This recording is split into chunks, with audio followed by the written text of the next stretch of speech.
pois os apóstolos e discípulos nunca falaram de Jesus como Deus. Para eles, Jesus era um homem de grande merecimento diante de Deus, porque as suas obras demonstravam isso.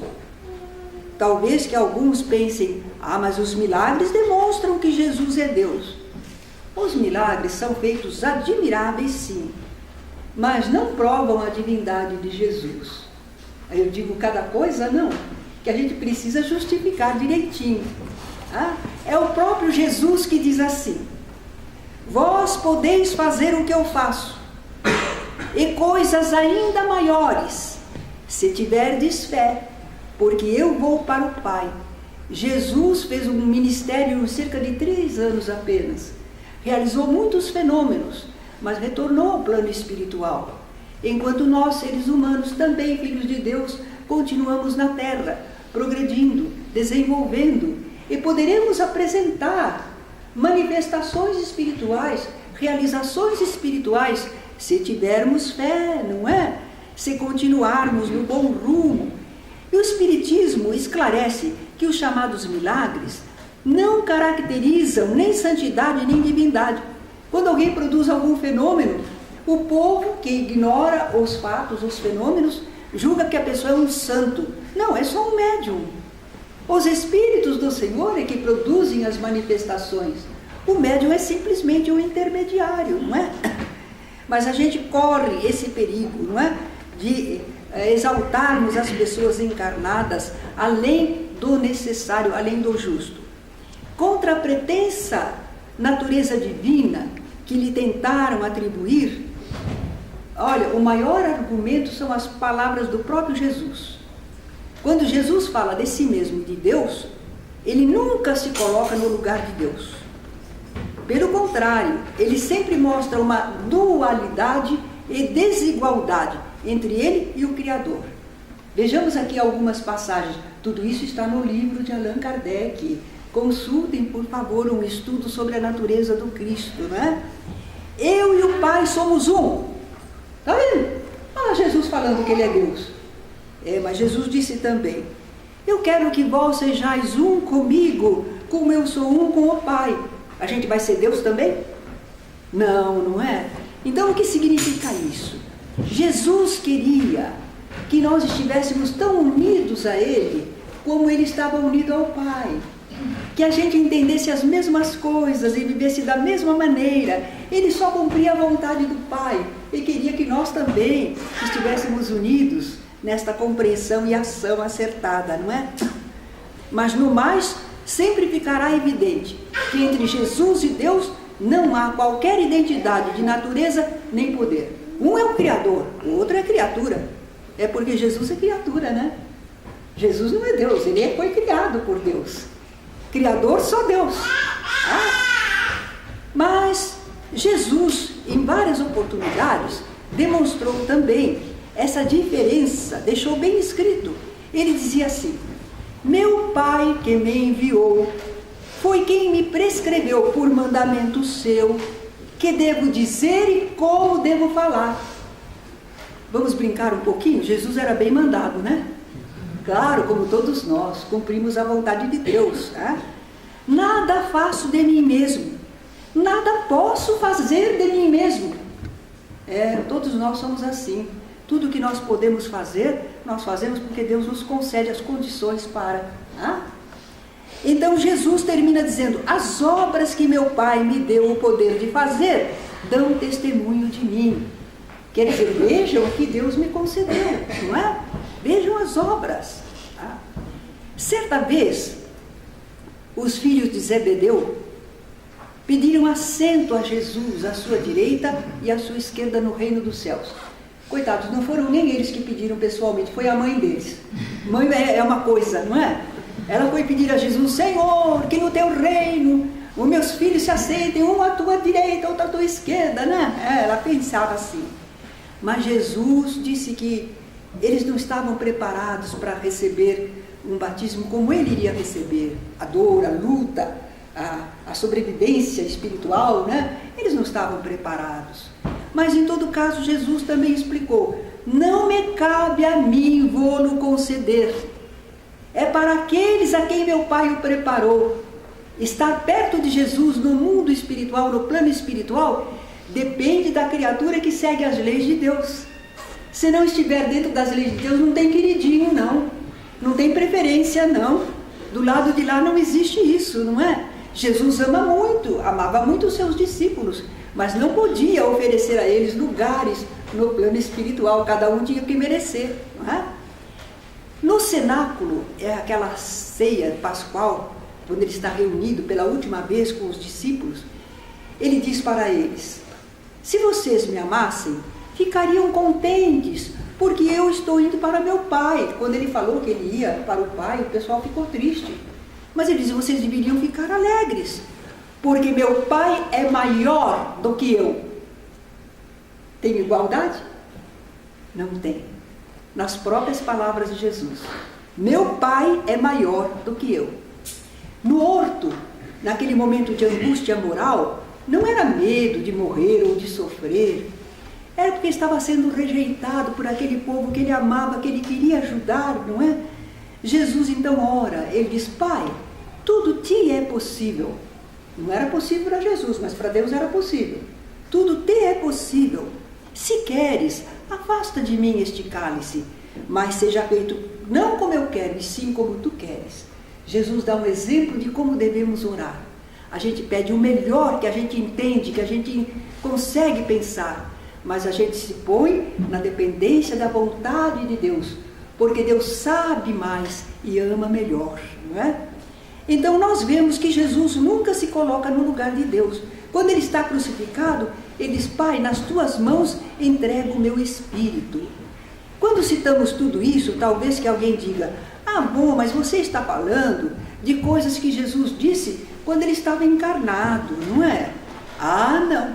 Mesmo após a sua morte e ressurgimento espiritual, Jesus continua a demonstrar em suas palavras que permanece a desigualdade e a dualidade entre ele e Deus.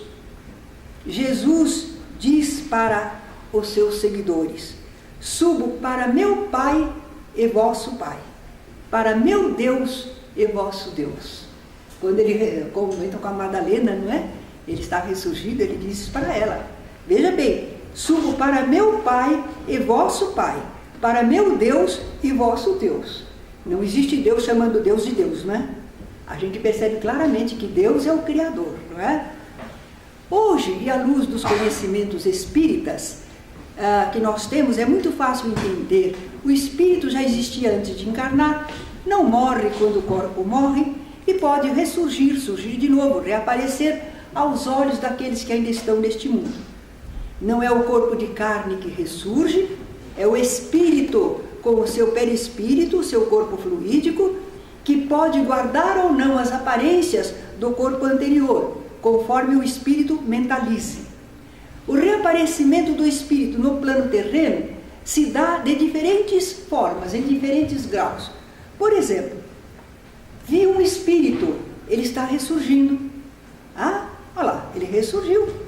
Nós estamos vendo o espírito, vamos dizer que seja uma aparição, todos nós vemos, não só o médium. É uma aparição diáfana, mas dá para enxergar. E se for uma aparição não só visível, mas tangível, é uma materialização. Tudo isso é ressurgimento de espírito, não é? Eis aí que ao tempo de Jesus entre os judeus, eles pensavam em ressurreição, em ressurgimento, mas eles não entendiam direito como é que isso se podia dar, não eram ideias muito vagas e imprecisas. E os apóstolos, que eram também homens do povo, não entendiam bem do assunto. Jesus já havia anunciado a eles que ele seria aprisionado, morto por adversários, mas depois ele ressurgiria. Eles, porém, os apóstolos, não compreendiam bem isso, não. Quando houve aquela transfiguração de Jesus no monte, e aparecem Moisés e Elias materializados, conversando com Jesus, sobre o que ia acontecer em Jerusalém, o final da tarefa do mestre, não é? Eles não entenderam. Por quê? Quando Jesus disse para eles, ao terminar o fenômeno, que não contassem a ninguém até que Jesus ressuscitasse dentre os mortos, eles ficaram se perguntando: o que é isso? de ressurgir dentre os mortos. Quer dizer que eles não entendiam muito coisas que Jesus falava, não é? Eles tinham acabado de ver ali Moisés e Elias ressurgidos, espíritos que haviam vivido na terra, encarnados, e agora estavam no plano espiritual. E eles não tinham entendido então do que Jesus estava falando, que quando ele ressurgisse dos mortos, quando ele ressuscitasse, quando ele reaparecesse, até lá eles guardassem silêncio. Não era para contar para as pessoas. Mas eles não entendiam porque eles não generalizaram o fato, eles não acharam que aquele ressurgimento de Moisés e de Elias aconteceria para todas as pessoas. Ainda hoje, quando se fala de reencarnação, há pessoas que dizem assim, nós vamos citar, é um padre que escreveu um livro, Os Mortos Nos Falam, só que o nome de momento me escapou.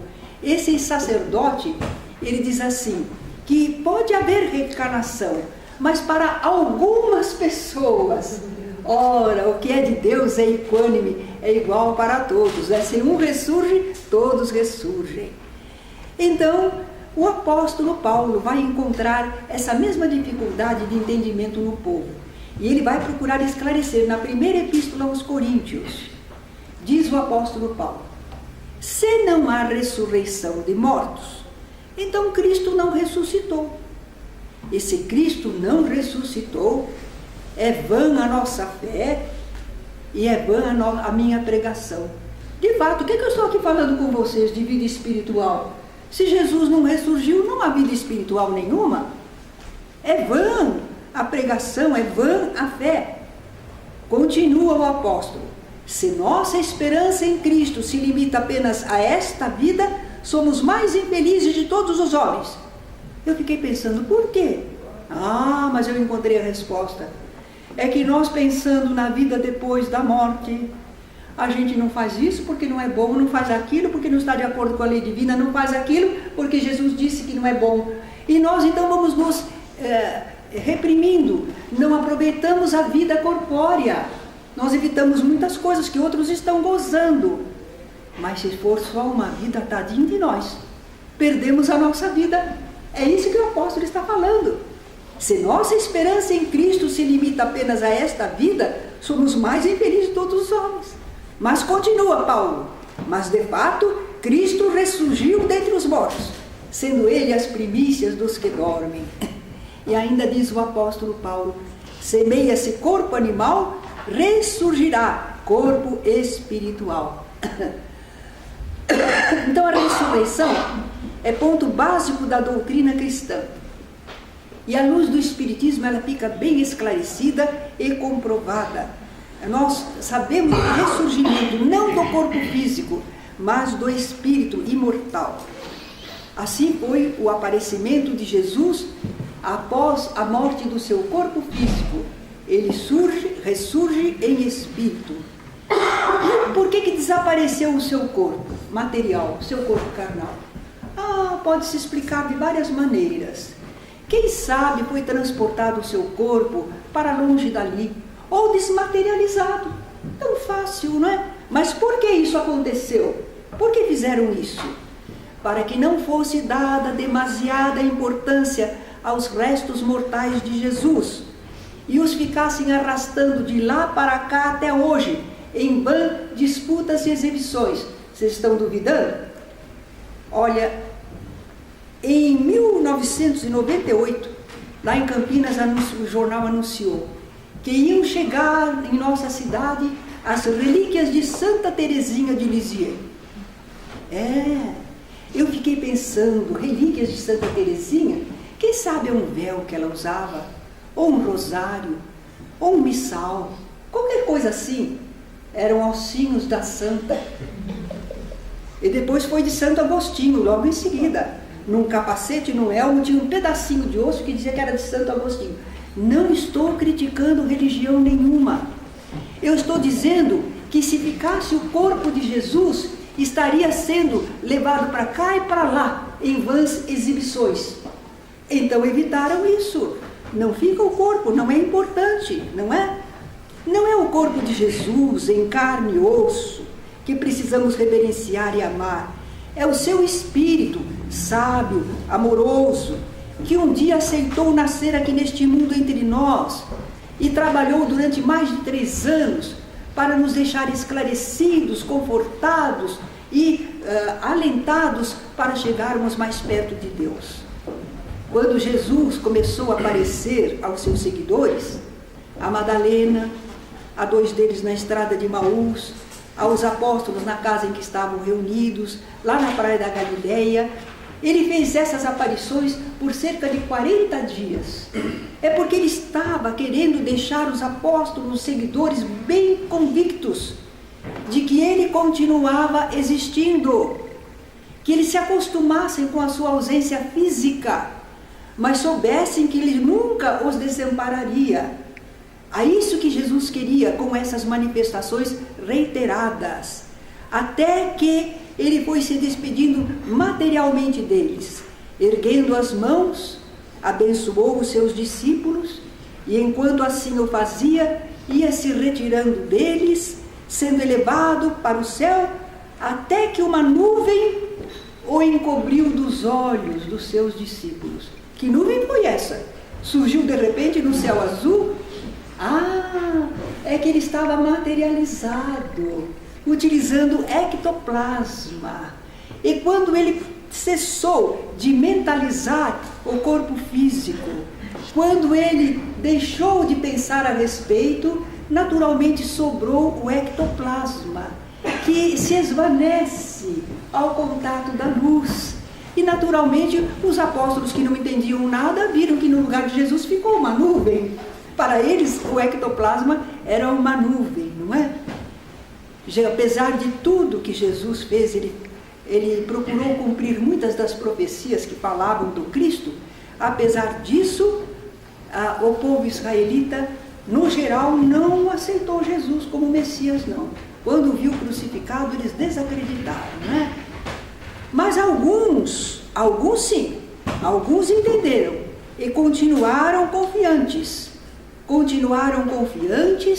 e continuaram a difundir a ideia de Jesus, a sua mensagem, o seu ensinamento. Como o nosso tempo parece que não permite, nós vamos correr e cortar, embora algumas coisas aqui a gente gostaria de contar para vocês. Mas aí temos o cristianismo. Essas são as ideias de Jesus, a mensagem de Jesus. Mas muitas dogmas, muitas ideias foram acrescentadas, não é? Rituais, sacerdócio. Como está diferente o cristianismo daquele que o Cristo pregava, não é? Não queremos criticar nenhuma religião, não. E tomara que nós espíritas também não comecemos com deturpações outras, não é? Mas é verdade que a humanidade fez isso. Cada qual se apegou a determinados aspectos. Então nós temos muitas religiões em torno do cristianismo.